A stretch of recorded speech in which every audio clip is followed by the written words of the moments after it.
ನಮ್ದು ಹಾಸನ್ನು advance happy birthday D boss. ಎಷ್ಟು ಗಂಟೆಯಿಂದ ನಾವು ಮಧ್ಯಾಹ್ನ 3 ಗಂಟೆ. ಮಧ್ಯಾಹ್ನ 3 ಗಂಟೆ ಬಂದಿದ್ದೀವಿ. ಎಸ್ ಹೇಳಿ ಹೇಳಿ ಏನಾದ್ರು happy birthday D boss. Dialogue ಎಲ್ಲ ಹೊಡೀರಿ.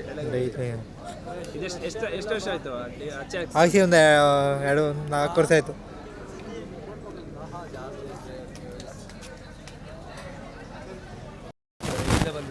ಸರ್ ನಾನು ಶೂಟಿಂಗ್ ಮಾದೇಪುರ ಮಂಡ್ಯದಿಂದ ಬಂದಿರೋದು ಸರು.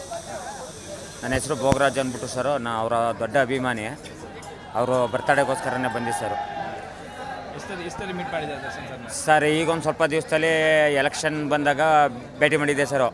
ಆವಾಗ ಒಬ್ಬ ಮಗಳು ಆಕ್ಸಿಡೆಂಟ್ ಆಗ್ಬಿಟ್ಟು ರಾಯಲ್ ಎನ್ಫೀಲ್ಡ್ ಬೈಕ್ ಹೊಡೆದ್ಬಿಟ್ಟು ಮೆಮೊರಿ ಎಲ್ಲ ಲಾಸ್ ಆಗ್ಬಿಟ್ಟು ನಾಲ್ಗೆ ಕಟ್ಟಾಗ್ಬಿಟ್ಟಿತ್ತು ಸರು. ಆವಾಗ ಒಂದು 5,000 ರೂಪಾಯಿ ಕೊಟ್ಟಿದ್ರು.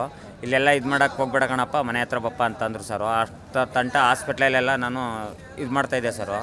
ಅದಕ್ಕೆ ಇವಾಗ ಬರ್ತಡೇ ಐತೆಲ್ಲ ಬಂದೆ ಸರ್, ಒಂದು ಸ್ವಲ್ಪ ನೋಡೋಣ ಅಂದ್ಬಿಟ್ಟು ಸರ್. ಸರ್ ಇದು ಯಾವ ಚಾನಲ್? ಸಿನಿಮ್ಯಾಟಿಕ್ ಇಂಡಿಯಾ ಅಂತ ಸರ್. ಸರ್ ನಾನು ಶೂಟಿಂಗ್ ಮಾದೇಪುರ ಮಂಡ್ಯದಿಂದ ಬಂದಿರೋದು ಸರು. ನನ್ನ ಹೆಸರು ಭೋಗರಾಜ್ ಅಂದ್ಬಿಟ್ಟು ಸರು. ಅವರ ದೊಡ್ಡ ಅಭಿಮಾನಿ. ಅವರು ಬರ್ತಡೇಗೋಸ್ಕರನೇ ಬಂದಿ ಸರ್. ಎಷ್ಟಲ್ಲಿ ಮೀಟ್ ಮಾಡಿದ್ದಾರೆ ದರ್ಶನ್ ಸರ್? ಸರ್ ಈಗೊಂದು ಸ್ವಲ್ಪ ದಿವಸದಲ್ಲಿ ಎಲೆಕ್ಷನ್ ಬಂದಾಗ ಭೇಟಿ ಮಾಡಿದ್ದೆ ಸರು. ಆವಾಗ ಒಬ್ಬ ಮಗಳು ಆಕ್ಸಿಡೆಂಟ್ ಆಗ್ಬಿಟ್ಟು ರಾಯಲ್ ಎನ್ಫೀಲ್ಡ್ ಬೈಕ್ ಹೊಡೆದ್ಬಿಟ್ಟು ಮೆಮೊರಿ ಎಲ್ಲ ಲಾಸ್ ಆಗ್ಬಿಟ್ಟು ನಾಲ್ಗೆ ಕಟ್ಟಾಗ್ಬಿಟ್ಟಿತ್ತು ಸರು. ಆವಾಗ ಒಂದು 5,000 ರೂಪಾಯಿ ಕೊಟ್ಟಿದ್ರು.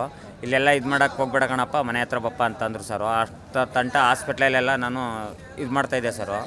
ಅದಕ್ಕೆ ಇವಾಗ ಬರ್ತಡೇ ಐತೆಲ್ಲ ಬಂದೆ ಸರ್, ಒಂದು ಸ್ವಲ್ಪ ನೋಡೋಣ ಅಂದ್ಬಿಟ್ಟು ಸರ್. ಸರ್ ಇದು ಯಾವ ಚಾನಲ್? ಸಿನಿಮ್ಯಾಟಿಕ್ ಇಂಡಿಯಾ ಅಂತ ಸರ್.